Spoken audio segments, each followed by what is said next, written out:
Filipenses capítulo 1, versos 12 a 18.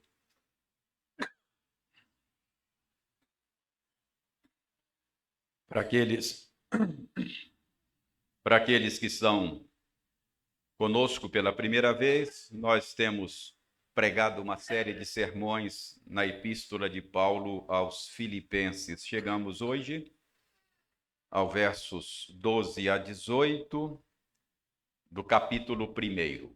Lerei, você acompanhará aí silenciosamente a leitura que farei. Sempre sugiro que você permaneça com a sua Bíblia aberta para acompanhar aí na sua Bíblia a explicação do sentido da passagem.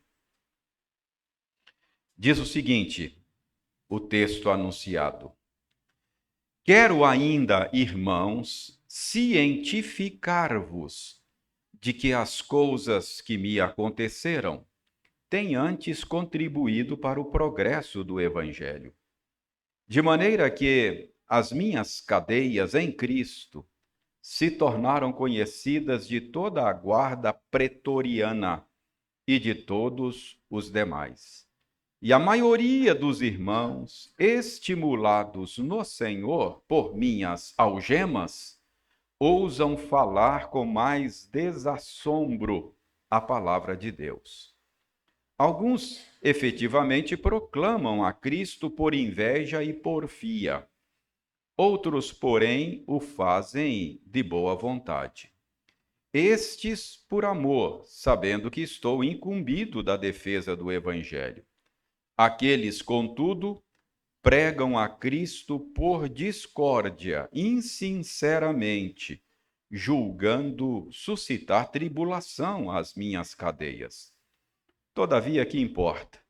Uma vez que Cristo, de qualquer modo, está sendo pregado, quer por pretexto, quer por verdade, também com isto me regozijo. Sim, sempre me regozijarei. Vamos orar pedindo ao Senhor a bênção da iluminação?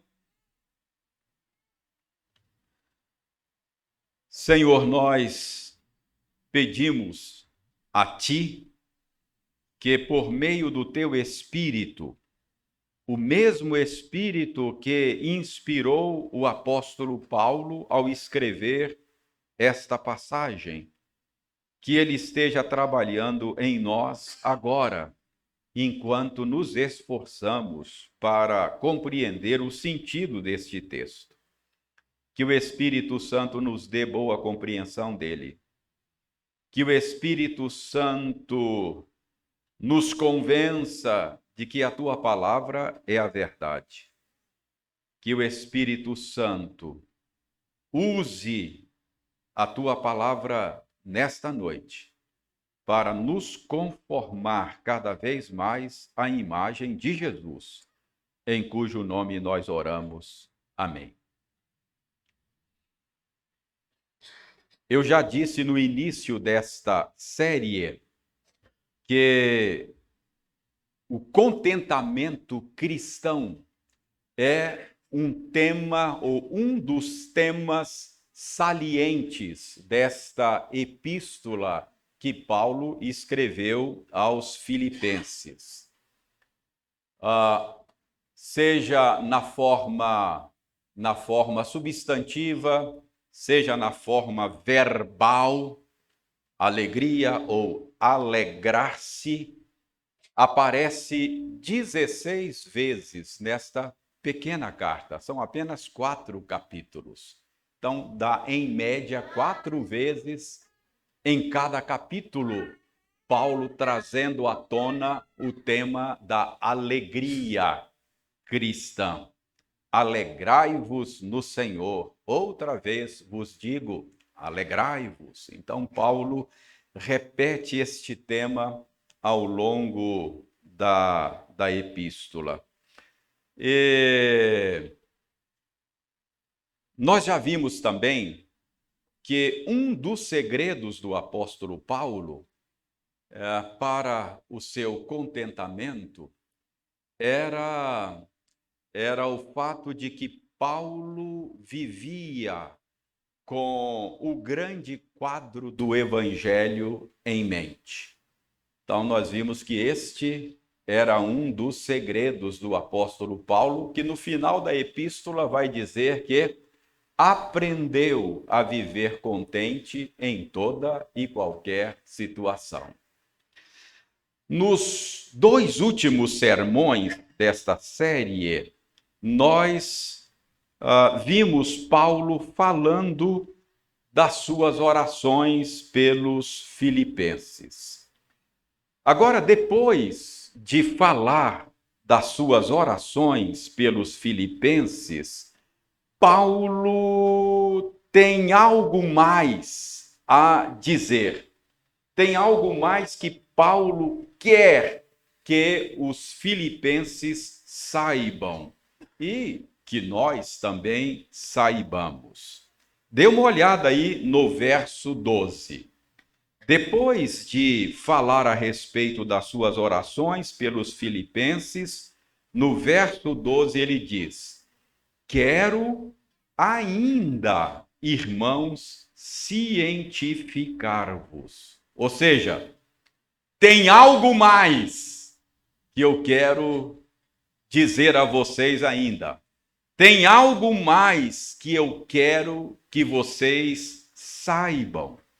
Quero ainda, irmãos, cientificar-vos. Sobre o que Paulo quer falar agora?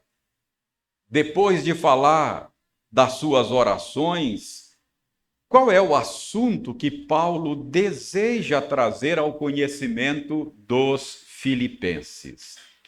Irmãos, ele responde esta pergunta no verso 12 ainda. As coisas que me aconteceram. Então, Paulo diz, eu quero ainda que vocês saibam a respeito das coisas que me aconteceram. Então, tendo falado das suas orações pelos filipenses, Paulo quer ainda que os filipenses saibam algo sobre as coisas que lhe aconteceram. Mas que coisas são estas que aconteceram a Paulo? Que coisas são essas? Ele responde no verso 13. Ele fala aí no verso 13 das suas cadeias. As minhas cadeias. Então, depois de falar das suas orações pelos filipenses, Paulo quer agora falar de suas cadeias. Ele quer que os seus leitores de Filipos saibam algo sobre a sua prisão. Irmãos, lembrem-se de que Paulo, quando escreveu esta carta, ele estava preso em Roma. E provavelmente os filipenses estavam preocupados com a situação de Paulo. Talvez a notícia de sua prisão tivesse causado algum abatimento nos crentes lá de Filipos. Por isso, Paulo traz o assunto à baila. E surpreendentemente ele diz aí no final do verso 18 que as coisas que lhe aconteceram estavam sendo para ele motivo de alegria. Dê uma olhada aí no final do verso 18. Também com isso me regozijo. Sim, sempre me regozijarei. Então, irmãos, quando Paulo diz no final da epístola que ele havia aprendido a viver contente em toda e qualquer situação, não era discurso vazio, não. Quando Paulo diz no final da epístola que ele aprendera a viver contente em toda e qualquer situação, ele estava falando sério. Porque aqui está um homem preso. Aqui está um homem acorrentado. Aqui está um homem privado de sua liberdade, dizendo que se alegrava nas circunstâncias em que ele se encontrava, dizendo que ele se alegrava naquela situação na qual ele estava vivendo. Paulo não murmura, Paulo não reclama, Paulo não demonstra mágoas ou ressentimentos. Ele diz: eu me regozijo, eu sempre me regozijarei. Seria Paulo um homem insensível? Será que Paulo não amava a liberdade? Será que Paulo gostava de sofrer? Irmãos, certamente que não. Então, por que é que Paulo se alegrava mesmo estando naquela situação? Qual é o segredo do apóstolo Paulo? Qual é a razão do seu regozijo? Irmãos, notem que Paulo não diz que ele se alegrava nas suas cadeias em si mesmas. Paulo não se regozijava nas coisas ruins que lhe aconteciam em si mesmas. O que Paulo diz aqui, nesta passagem, é que ele se alegrava naquilo que Deus estava fazendo por meio das coisas que lhe aconteceram. As coisas que lhe aconteceram eram ruins. As coisas que lhe aconteceram eram dolorosas. Elas não eram em si mesmas motivos de alegria. Mas o foco de Paulo não estava na sua circunstância. O foco de Paulo estava naquilo que Deus estava fazendo por meio destas coisas ruins que lhe aconteceram. Os insultos, as correntes, a zombaria, os açoites, as injustiças, certamente eram coisas dolorosas demais para Paulo.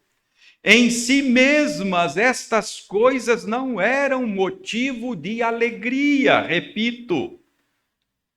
Mas o que Paulo diz nesta passagem é que ele se alegrava no modo como Deus estava usando estas coisas para cumprir o seu bom propósito na história. Irmãos, nós precisamos aprender com esta passagem que Deus tem uma maravilhosa habilidade de transformar coisas ruins e feias em coisas boas e belas. Deus é um expert em transformar coisas ruins e feias em coisas boas e belas. Esse é o ensino da Escritura. Um dos exemplos mais emblemáticos da história bíblica é o exemplo de José do Egito, que todos vocês conhecem.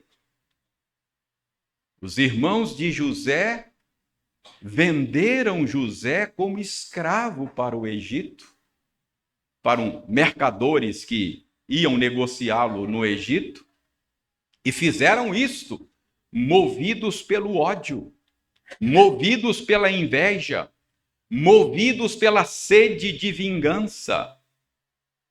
No Egito, José sofreu e foi vítima de injustiças. Foi acusado injustamente de tentativa de estupro. Lembra da mulher de Potifar? José foi preso. Mas nós sabemos hoje que Deus transformou em coisas boas e belas a maldade da qual José fora vítima. Assim também foi com Paulo, nesta circunstância da qual Paulo fala. Ele se alegrava com o que Deus estava fazendo por meio das coisas que lhe aconteceram. Então, irmãos, aqui está um outro segredo do apóstolo Paulo. Segredo para viver contente em toda e qualquer situação. Segredo é considerar o que Deus está fazendo por meio das circunstâncias adversas nas quais nós nos encontramos. O segredo é considerar o que Deus está fazendo por meio das coisas ruins que nos acontecem. Este é um outro segredo do contentamento do apóstolo Paulo. Mas a pergunta é: o que Deus estava fazendo de bom?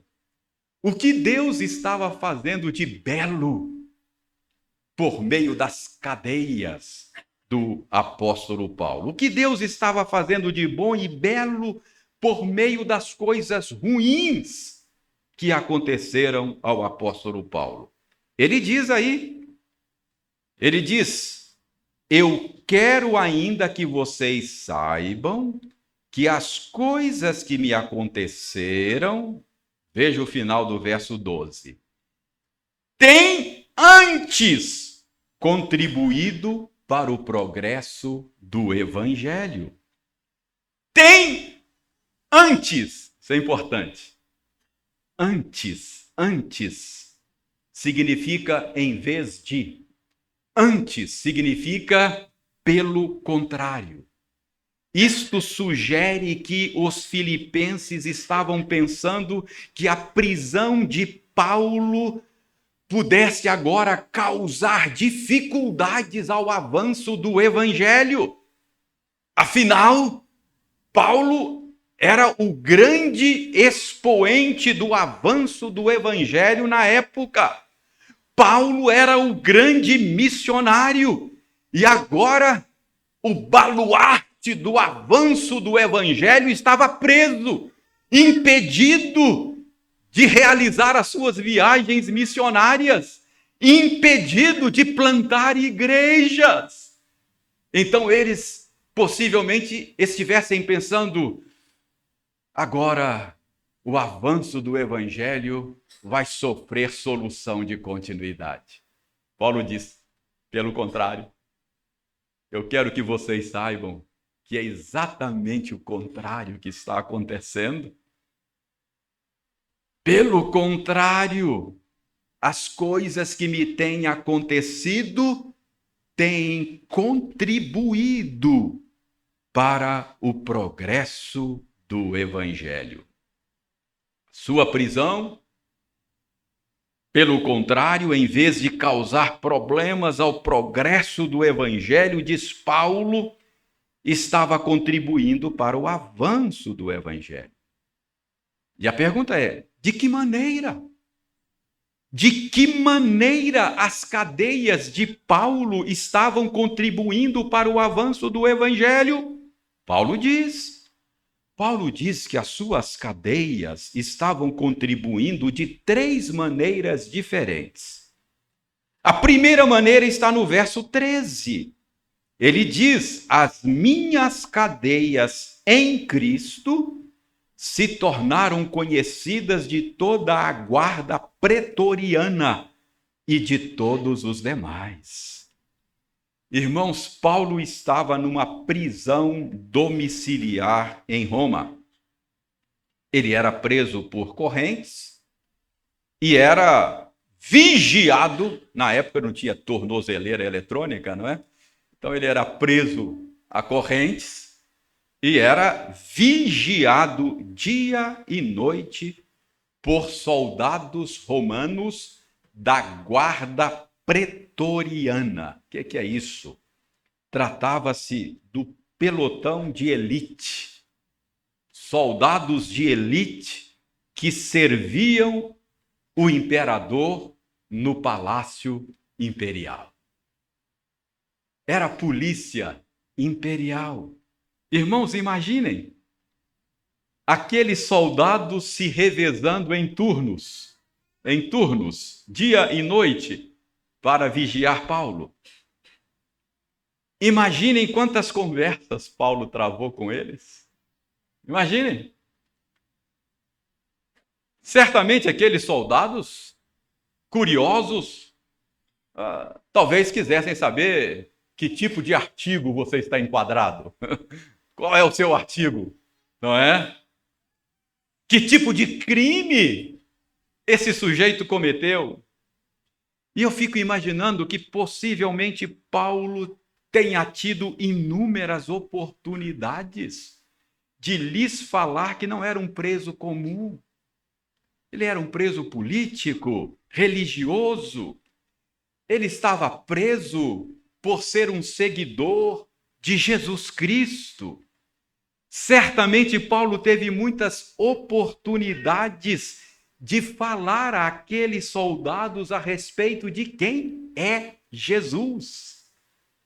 Certamente os guardas ficaram sabendo que aquele judeu que foi crucificado não era apenas um ser humano, ele era Deus, eterno Filho de Deus, que se encarnou e esteve encarnado entre nós, que morreu, que ressuscitou para salvar o mundo.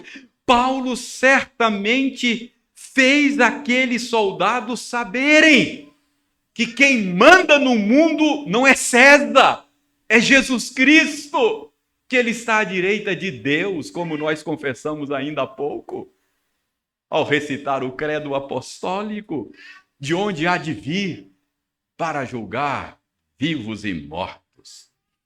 É por isso que Paulo diz aí no verso 13, as minhas cadeias em Cristo, ou seja, as minhas cadeias por causa de Cristo, se tornaram conhecidas de toda a guarda pretoriana e de todos os demais.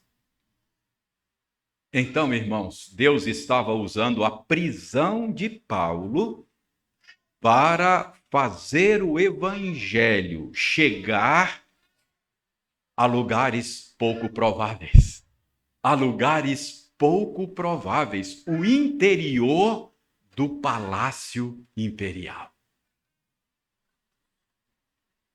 E vejam as saudações finais da epístola. Vai lá no final da epístola. Veja lá, Filipenses 4:22, quando Paulo manda abraço para o pessoal lá de Filipos, ele diz, todos os santos vos saúdam, 4:22. Especialmente os da casa de César. Os estudiosos entendem que isso aqui é uma evidência de que a essa altura já tinha gente convertida no palácio de César. Já tinha soldados da guarda pretoriana que já eram seguidores de Jesus. Tanto que Paulo diz, olha, o pessoal aqui está mandando de Roma abraço para vocês em Filipos, especialmente os irmãos da casa de César. Os irmãos que trabalham lá no palácio imperial, gente da guarda pretoriana. Parece que, então, que quando Paulo escreveu essa carta, já havia no palácio do imperador gente convertida. Você entende? Por que é que Paulo se alegrava mesmo estando preso? Ele não olhava as circunstâncias. Ele olhava o que Deus estava fazendo por meio das suas circunstâncias. A segunda maneira pela qual a prisão de Paulo estava contribuindo para o progresso do evangelho está aí no verso 14. Paulo diz no verso 14, a maioria dos irmãos, estimulados no Senhor por minhas algemas, ousam falar com mais desassombro a palavra de Deus. Paulo era visto como um opositor ao Império Romano, um sujeito perigoso para a ordem pública, porque Paulo ensinava que quem manda no mundo não é César, é Jesus. Então Paulo era visto como uma ameaça. E nós sabemos que esse tipo de prisão de natureza política, como a de Paulo, ela tem o propósito de servir de exemplo, de intimidar, não é verdade? O sujeito aí é uma ameaça para a democracia. Prende porque aí serve de lição para os outros. Não é assim que acontece? O pessoal fica com medo. Então, Paulo era um preso político. E a ideia da prisão de Paulo era que a prisão dele pudesse intimidar os demais, que diziam que quem manda no mundo é Jesus e não César. Mas aí, Paulo diz que a sua prisão, pelo contrário, em lugar de intimidar os crentes, estava estimulando os crentes em Roma a anunciar Jesus com mais destemor, com mais desassombro. Aquilo que foi feito para intimidar estava de fato encorajando os crentes.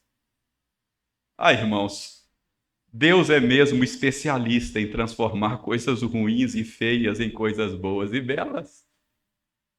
O efeito contrário, o tiro sai pela culatra. Queriam intimidar e acabaram encorajando os crentes em Roma. É isso que Paulo está dizendo. Deus é um especialista em transformar coisas ruins e feias em coisas boas e belas. E em terceiro lugar, terceira maneira pela qual as coisas que aconteceram a Paulo estava colaborando para o progresso do evangelho, é que havia em Roma crentes que não gostavam de Paulo. Sabe?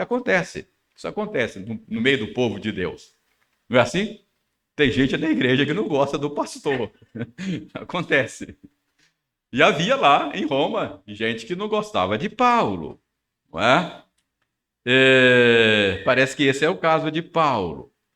E certamente, no fundo, essa gente estava feliz, porque estava vendo Paulo se dar mal, né? Paulo está preso.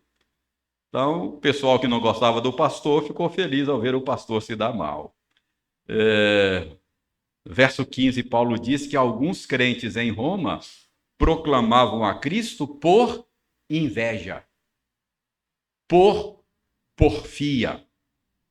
Claro, alguns faziam de boa vontade, isto é, com motivos santos. Mas outros estavam só competindo com Paulo, não é?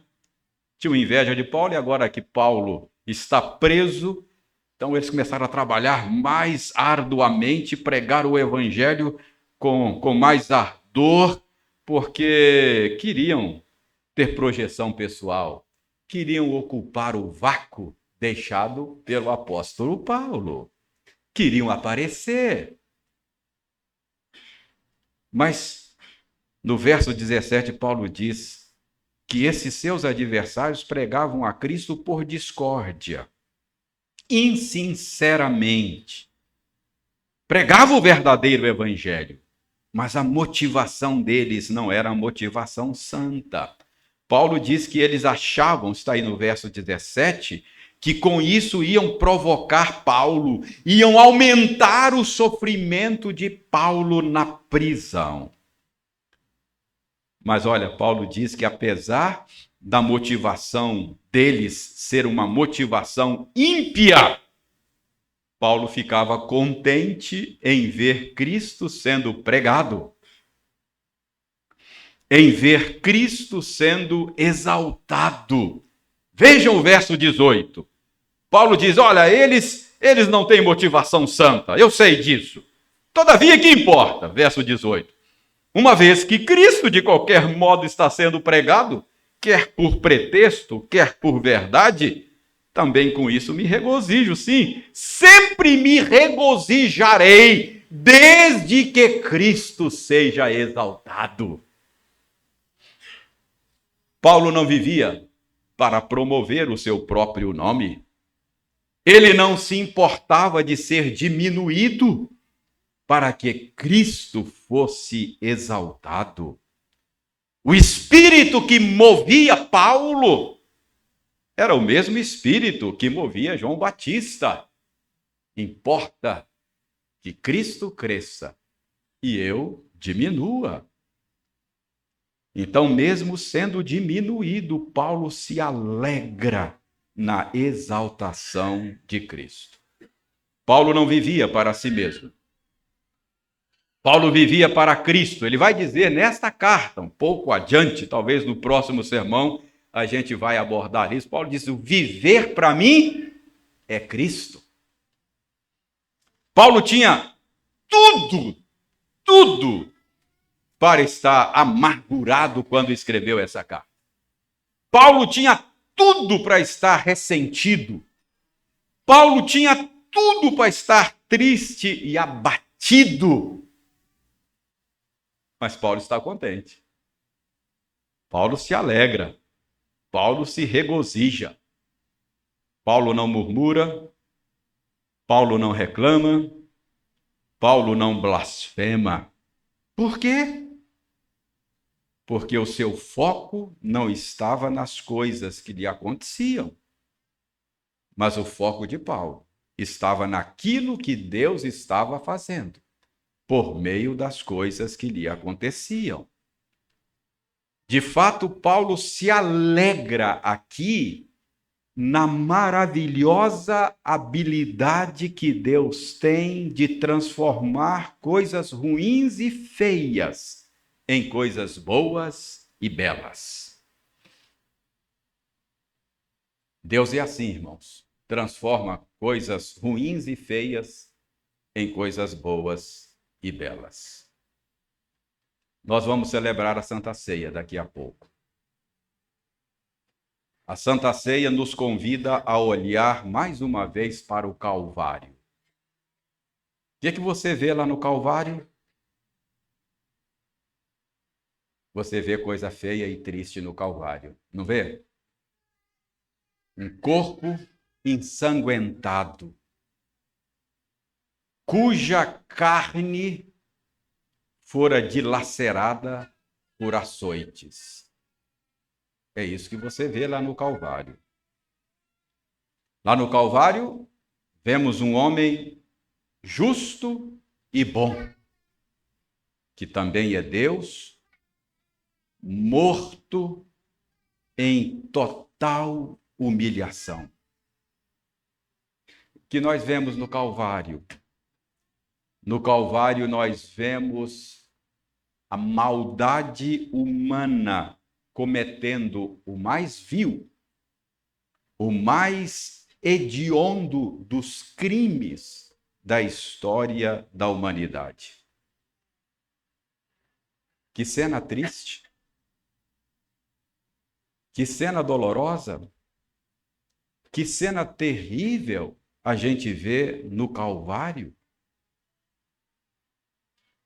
Mas a gente olha para o Calvário com alegria. Porque Deus transformou a dor, a feiura daquela cena do Calvário na nossa salvação eterna. Deus é assim. Ele transforma coisas ruins e feias em coisas boas e belas. Por meio da maldade humana, por meio da violência humana, contra o seu amado filho, Deus estava reconciliando o mundo com ele mesmo. Deus estava redimindo a sua criação. Quando coisas ruins acontecerem com você, quando a vida tomar um rumo que você não gosta, irmão, Lembre-se disso. Lembre-se que Deus é um expert em transformar coisas ruins e feias em coisas boas e belas. Mesmo que você não consiga enxergar imediatamente a beleza daquilo que Deus está fazendo, creia. Creia no que Deus diz. Ele diz que todas as coisas colaboram para o bem daqueles que o amam. Mesmo que você não consiga enxergar imediatamente a beleza do que ele está fazendo, creia. Talvez com o tempo você consiga enxergar a beleza do que Deus está fazendo. Talvez você olhe para trás e fale, agora faz sentido. Agora eu estou entendendo tudo aquilo que me aconteceu. Mas talvez o tempo nunca vai mostrar a você a beleza do que Deus está fazendo. Mas tenha certeza, a eternidade vai mostrar a você a beleza do que Deus está fazendo na sua história. Hoje você vê como por espelho. E o espelho, nos tempos bíblicos, não tinha a nitidez do espelho dos nossos dias. Então hoje você vê a ação de Deus assim meio num lusco-fusco. Não fica muito claro às vezes. Mas na eternidade você haverá de ver face a face, compreender claramente todos os acontecimentos da sua vida. E pode estar certo, Deus está escrevendo uma bela história, que você vai ficar boquiaberto quando tudo ficar claro para você. Então,